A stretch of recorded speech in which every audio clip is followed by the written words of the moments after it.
सभी जानते हैं, काले हमें ब्रह्मा की लीला कह रहे थे। भगवान द्वापर युग में ब्रह्मा जी ने घोर अपराध करी और यहाँ के तपस्या किए। और मैंने थोड़ी सी हिंट भी दिया था कि इंद्र ने भी भगवान के चरण में अपराध किया। ये है, मैं क्या कथा कहाँ से शुरू करूँ, कहाँ अंत करूँ, समझ में नहीं आ रहा है। समय कम होता है, ब्रेकफास्ट अभी आएगा और भी कई जगह दर्शन करना है। और सब दर्शन कब तक करना है? 1 बजे के अंदर, नहीं तो मंदिर बंद भी हो जाएगा और आपको वहां जाना है, लंच भी लेना है। देखिए भगवान पूजा और देवादेवी पूजा में क्या अंतर है, ये गोवर्धन लीला से पता लगता है। जो इंद्र, उनकी कई पीढ़ियां, नंद बाबा की कई पीढ़ियां से गोवर्धन किसकी पूजा हो रहा था? इंद्र की पूजा हो रहा था। और कृष्ण के कहने पर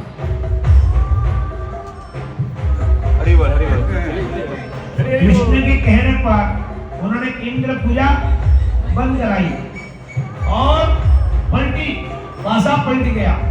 जो इंद्र इतनी वर्ष से इन ब्रजवासियों की सेवा स्वीकार करके आनंद में खुश रह रहा था, वो कभी सोचा भी नहीं, उन्होंने कभी सोचा नहीं कि भाई इतने साल से पूजा किए, अभी छोटा सा बालक कहने से मेरा पूजा बंद कर दिया तो क्या हो गया, देख लेंगे क्या हो रहा है। ये कभी नहीं विचार किया। उन्होंने तुरंत क्या किया, पूरा ब्रज को ध्वंस करने के लिए वर्षा, घोर वर्षा शुरू कर दी। उन्होंने ये कहा है, समर्थक बादल बुलाया, तुम ऐसे वर्षा करो पूरा ब्रज की निशान भी नहीं रहना चाहिए, पूरा जल में वो क्या हो जाना चाहिए, डूब जाना चाहिए, जलमग्न हो जाना चाहिए। तो इसलिए प्रभुपाद जी कहते हैं ये देवा देवियों की पूजा करना बहुत अच्छा है, लेकिन बहुत खतरा भी है।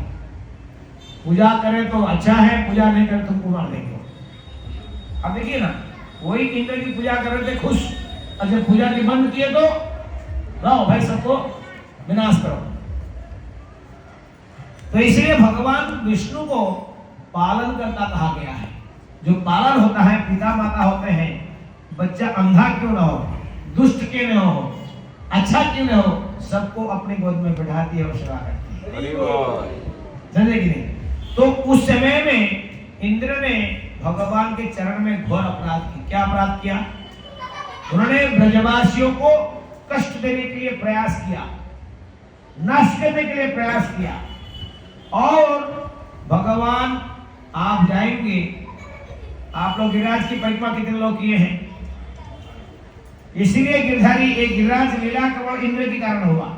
भगवान लेकिन खुश थे, ऐसे उसको सिखाने के लिए उनको थोड़ा सा दंड देना पड़ा कि तुमने मेरे को साधारण मनुष्य समझा, लेकिन बड़ा खुश थे। क्यों खुश थे? क्योंकि कई दिनों से ब्रजवासी, छोटे लड़कियां, लड़का, वृद्ध जो भी ब्रज में थे, सब भगवान कृष्ण को तरसते थे दर्शन करने के लिए।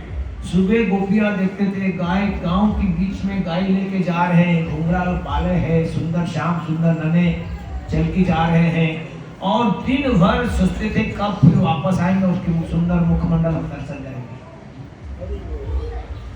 उनको मौका नहीं मिल रहा था, सुबह निकले और शाम को आए और सो जाते हैं।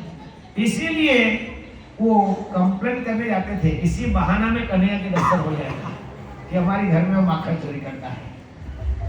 तो बहुत बड़ी लंबी लंबी लीला है।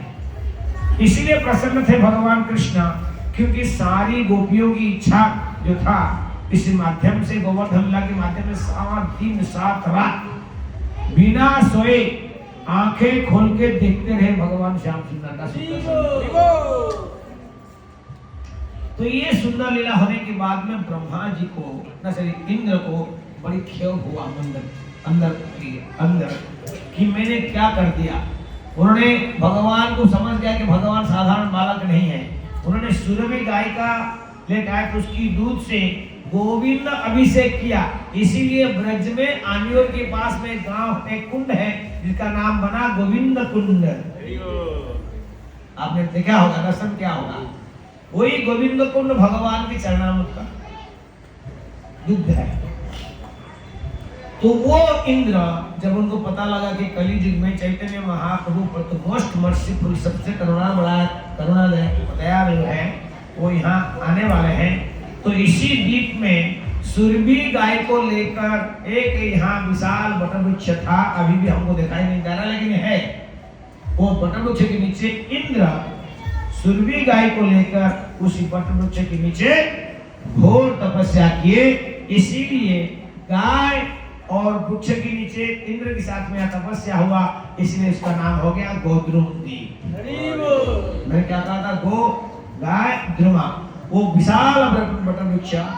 ऐसे भक्तिविनोद ठाकुर लिखते हैं भगवान की महान भक्त, शिव जी के महान भक्त मार्कंड ऋषि की पुत्र था मार्कंडेय। आपने नाम सुना?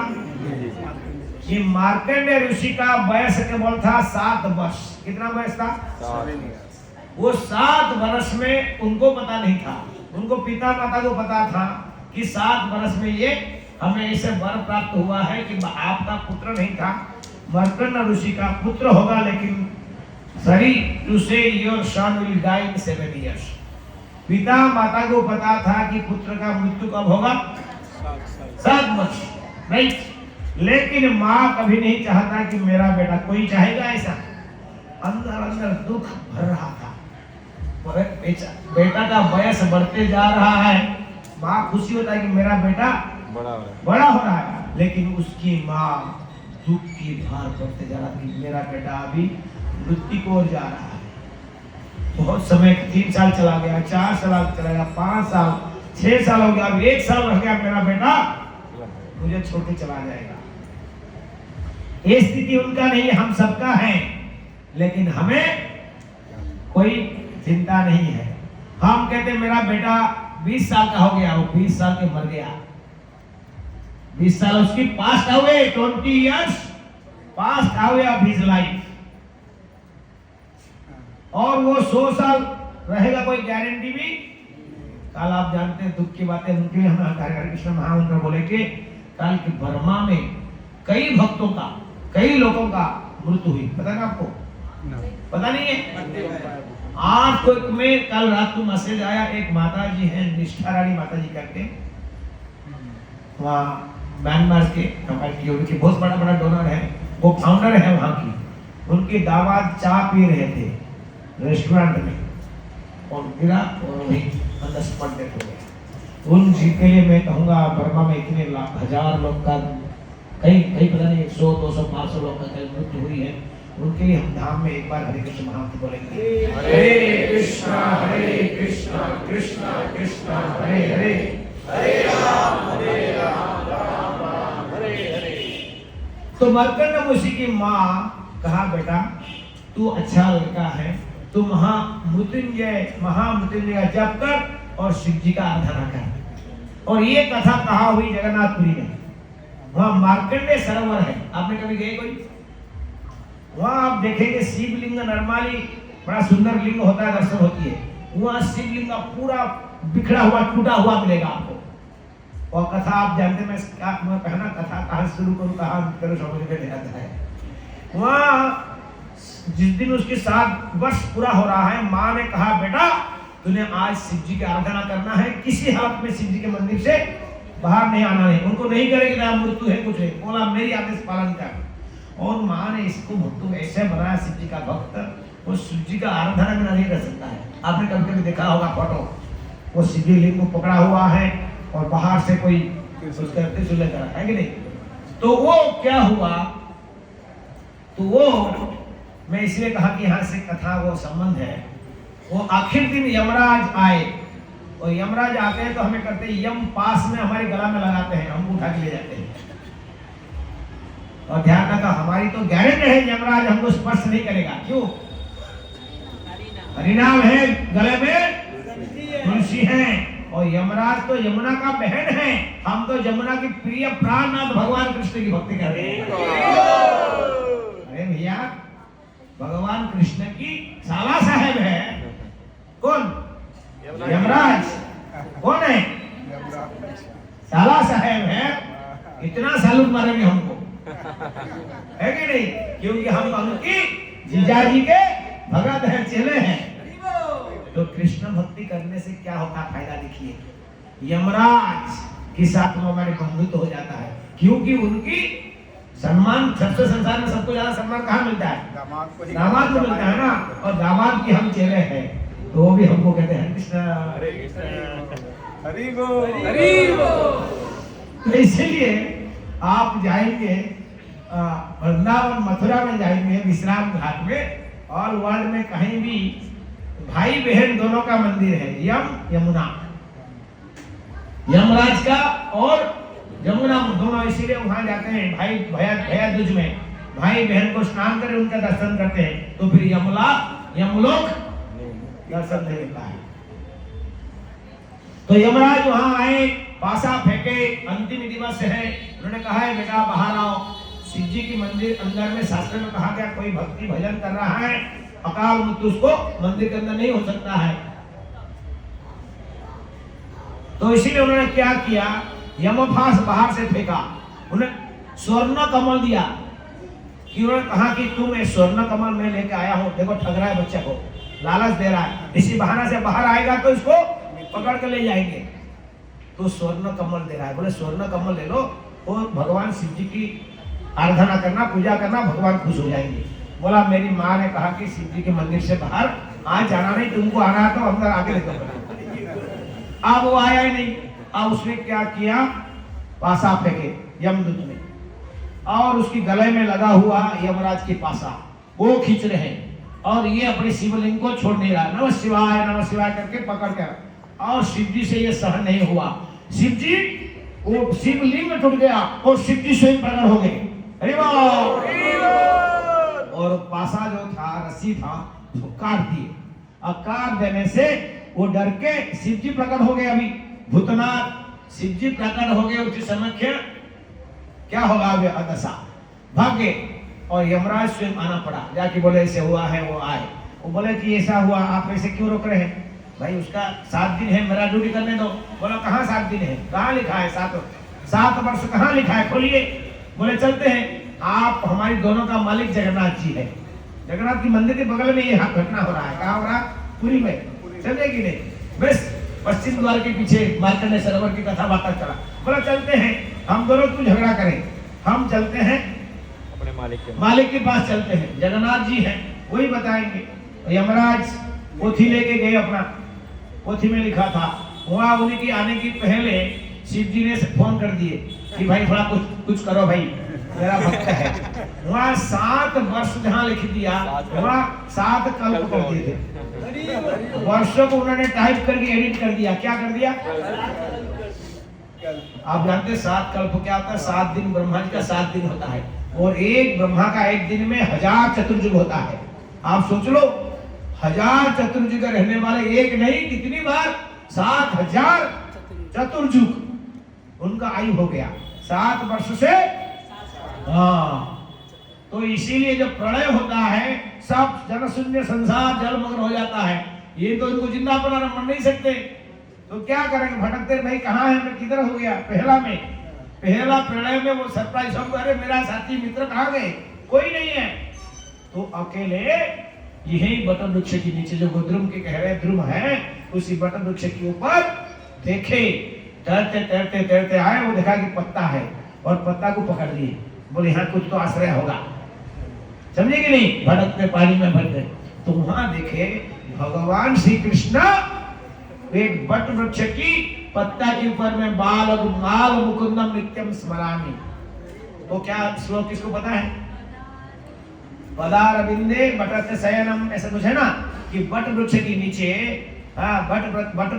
बट शयनम है ना, भगवान अपनी चरण का अंगूठी अपनी मुख में लेके पान कर रहे हैं, अमृत पान कर रहे हैं कि मेरी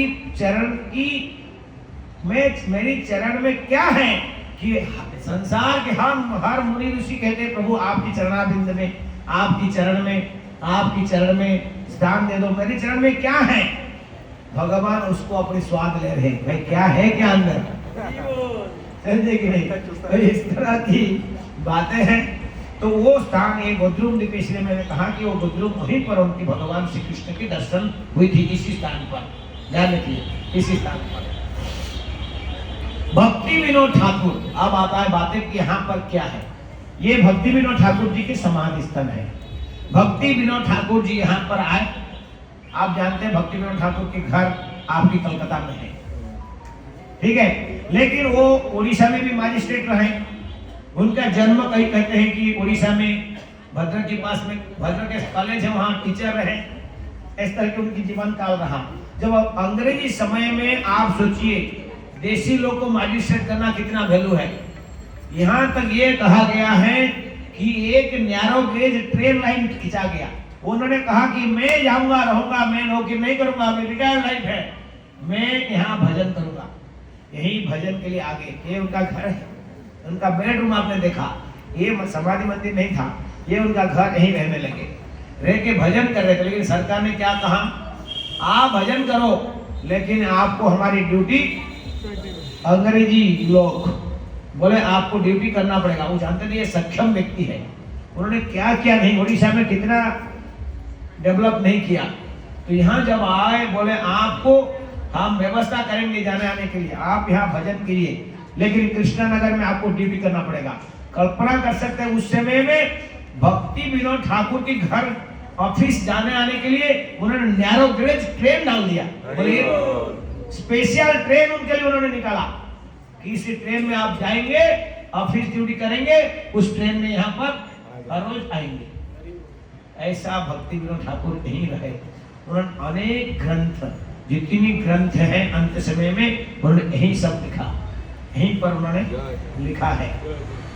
और ये जैसे वृंदावन मंदिर में राधा दामोदर मंदिर है, सभी मुनि गोस्वामी गण आके बैठ के यहाँ भजन करते थे, मीटिंग करते थे, शास्त्र की चर्चा करते थे।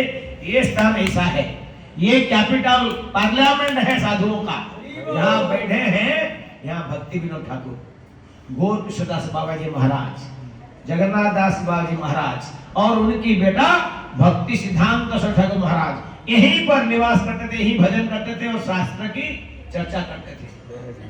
एक बार भक्ति विनोद ठाकुर जी को यहाँ पर एक ग्रंथ मिला, तो गोविंद लीलामृत था। क्या ग्रंथ का नाम था? गोविंद लीलामृत। एक गोविंद लीलामृत उन्होंने कहा, भक्ति जब भक्ति सिद्धांत सरकार ने पढ़ा है, उन्होंने कहा कि पापा पिताश्री, ये ग्रंथ इतनी सुंदर है, भगवान की इतनी सुंदर लीला, अष्टप्रहर लीला उसमें वर्णन है, ये किताब लाखों मात्रा में ये प्रिंटिंग होना चाहिए।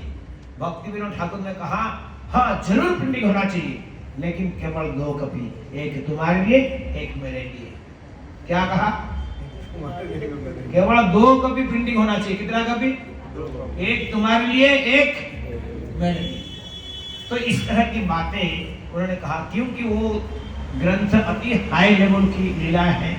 भगवान इसको मानवीय लीला के रूप में जो लीला है उसमें लिखा है, वो साधारण समझ लेंगे कि भगवत की जो लीला है, कर्म है, जन्म कर्म चा में दिव्यम, मेरी जन्म और कर्म क्या है? दिव्य है। तो ये सारी भक्ति सिद्धांत सरकार महाराज, गौर कृष्णदास महाराज, भक्ति विनोद ठाकुर, कभी कभी जगन्नाथ दास महाराज भी यहाँ आया करते, और अन्य वैष्णवों का ये क्या कहते हैं, भजन स्थली व उनकी शिक्षा स्थली, उनकी चर्चा की स्थान, गीता भागवत पढ़ना, उसकी चर्चा करना, ये सभी स्थान ही है। ये अति पवित्र स्थान है जहाँ हम बैठे हैं। भक्ति में अभी हम भजन गा रहे थे, हमारी भजन से गा रहे थे, श्रद्धा बिंदु दिया।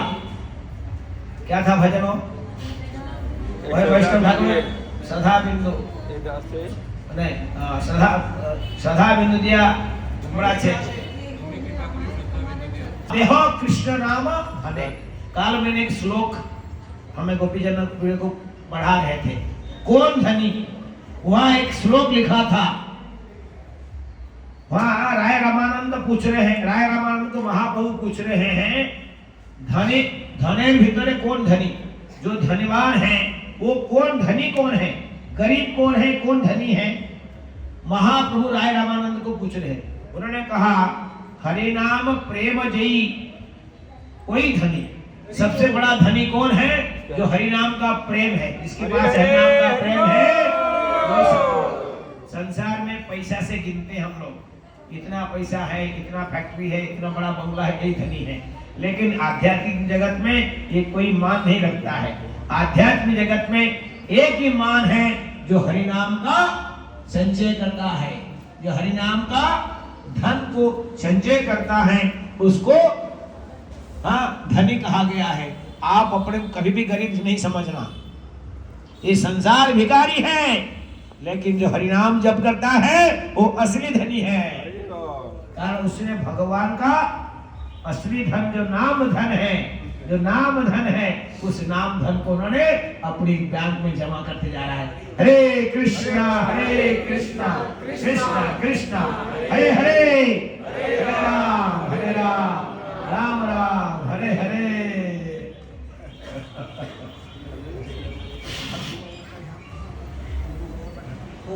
ठाकुर जी ने, आप जानते हैं, मैं थोड़ी सी एक छोटा सा, यहाँ भक्ति विनोद ठाकुर भक्ति सिद्धांत ठाकुर महाराज की स्थान है, तो मैं छोटी सी लीला कहूंगा। काले मैंने कहा कि उन्होंने अपने पुत्रों को किस तरह गौर कृष्णदास महाराज दिखा दिलाया।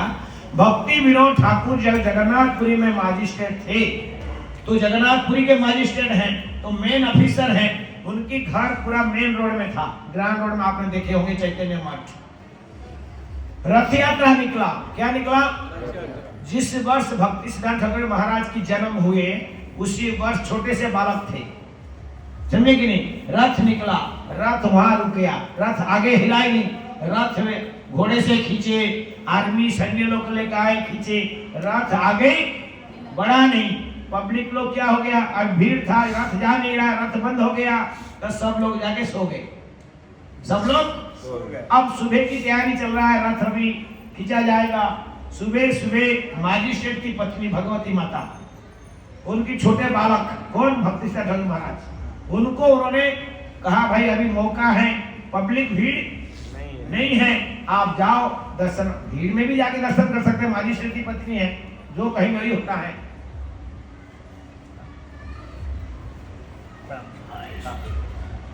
तो इसीलिए उन्होंने वहां रथ रोका और सुबह सुबह भक्ति सिद्धांत ठाकुर महाराज जी का दर्शन करने के लिए माँ उनको ले गए। और पंडा लोग देखते ही प्रसन्न हो गए, नवजात शिशु है, मजिस्ट्रेट की पत्नी है, बड़ी आदर सत्कार के साथ में रथ में ऊपर ले गए और लेके भगवान के चरण में लेटा दिए। अब लेटा दिए तो तुरंत उन्होंने देखा जगन्नाथ की जो माला, वो कितना बड़ा माला, उसकी पूरा शरीर को कवर कर दिया।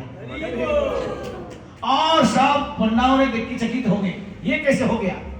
भगवान जगन्नाथ जी की अपनी जो माला, फूल की माला है, उनकी पूरा शरीर का चतुर्पार्श्व में इतना बड़ा माला होता है, छोटा सा बच्चा है, पूरा माला के बीच में भक्ति सिद्धांत ठाकुर रह गए। तो सब लोग चिंतित हो गए, कैसे हो सकता है ऐसा? जय जगन्नाथ हरि बोल हरि बोल, सब पंडा लोग ने बोले और बालक को बहुत बहुत आशीर्वाद दिए। तो आगे चल के भक्ति विनोद ठाकुर जो प्रबल इच्छा था कि संपूर्ण विश्व में ये हरिनाम प्रचार होना चाहिए, चैतन्य महाप्रभु का शिक्षा प्रचार होना चाहिए, तो भक्ति सिद्धांत ठाकुर महाराज ने यहीं पर शुरू किए। तो इस तरह की ये सुंदर लीला यहीं पर वहां पर हुई थी। वही भक्ति सिद्धांत ठाकुर महाराज जी और भक्ति विनोद ठाकुर की दो यहाँ रूम है। और यहीं से भक्ति विनोद ठाकुर जो मैं काल कह रहा था, जन्म स्थान, एक अनेक समय तक जन्म स्थान कहाँ है किसी को पता नहीं लग रहा था। उन्होंने मैप लेके गया, पूरा नक्शा लिया, गंगा की पूर्व तट पे ये सारी बातें हुई, लेकिन फिर भी पता नहीं लग रहा था। बड़ी चिंतित थे, बड़े चिंतित थे कि कहाँ है वो स्थान, कहाँ है वो स्थान, कहाँ है स्थान। उन्होंने क्या किया, एक दिन चिंता मग्न से भगवान को प्रार्थना कर रहे थे। इसी रूम के ऊपर से, ये जो रूम देख रहे हैं ना, यहीं से प्रार्थना कर रहे थे, प्रार्थना कर रहे थे, हे प्रभु आपकी जन्म स्थान। कई लोग दावा कर रहे, लोग कह रहे यहाँ है, कोई कह रहा नवद्वीप में, कहीं और कह रहा कहाँ है आप अपनी जन्म स्थान, आप जानते हो, आप मुझे बताओ प्रभु, मुझे बताओ, ताकि मैं आगे चल के लाखों लोग आएंगे, कलकत्ता के भगीरथी ग्रुप के जगन्नाथ भक्त लोग आएंगे, उनको कैसे पता लगेगा जन्म स्थान कहाँ है? तो आप प्लीज आपकी जन्म स्थान आप बताइए। तो उन्होंने यही रूम में एक दूर जगह में एक ज्योति देखा। क्या देखा? आलोक ज्योति देखा। ज्योति देखा, अपने बेटा को देखो, वो ज्योति कहाँ से क्यों दिख रहा है इधर, हमें ये ज्योति क्यों दिखाई दे रहा है? उनके पिताजी ने, भक्ति ठाकुर ने उनके बेटा को भी कहा, और उन्हें ज्योति को देखा। दूसरा दिन सुबह वहां पहुंच गए। पहुंच के बोले काल कहीं है, आग लग रहा है। आग लगता था क्या यहाँ? कहीं आग लगा हुआ था क्या? बोले कोई आग नहीं, कुछ नहीं, यहाँ कहीं आग लगा, कुछ नहीं लगा। वहां तो जोर से आलोक दिख रहा था। बोले कुछ नहीं। बोले यहाँ क्या होता है?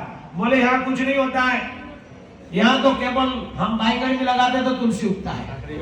क्या सरकार ने क्या कहा? हम बैंगन लगाते तो बैंगन नहीं होता है, लेकिन तुलसी उगता है।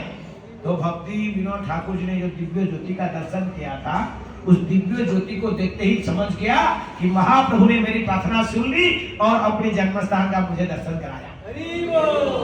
फिर भी वो कहेंगे कि ये जन्म स्थान है, कौन सुनेगा? तो उस समय में एक बड़े महान संत थे जिनका नाम था सार्वभौमा।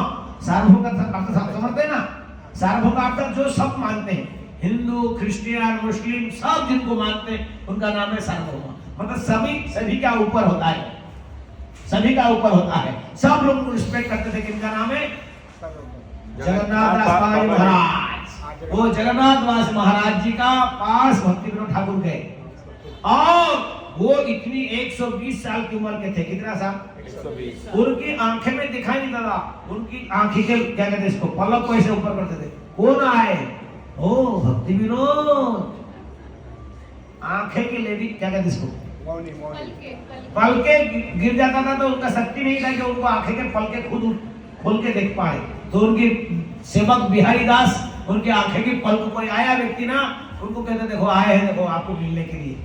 भक्ति विनोद ठाकुर ने कहा, हे गुरुदेव, हे साधु, हे वैष्णव ठाकुर, मेरे ऊपर कृपा करो।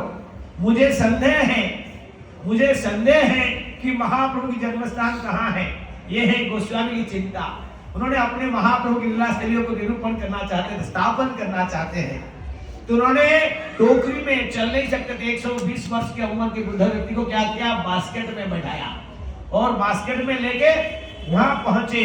जो व्यक्ति चल नहीं सकता है वो व्यक्ति बास्केट से उड़ी मारे, छलांग लगाया और छलांग लगा के यही तो हमार गौर हरि, यही तो हमार गौर हरि, यही तो हमार गौर हरि। तो इस तरह की उन्होंने, जो व्यक्ति आप सोच लो एक बास्केट झूड़ी से कैरी करके लेके आए थे, वहां से उन्होंने छलांग लगा के और नाचने लगे। 120 वर्ष का व्यक्ति वहां नाचने लगे।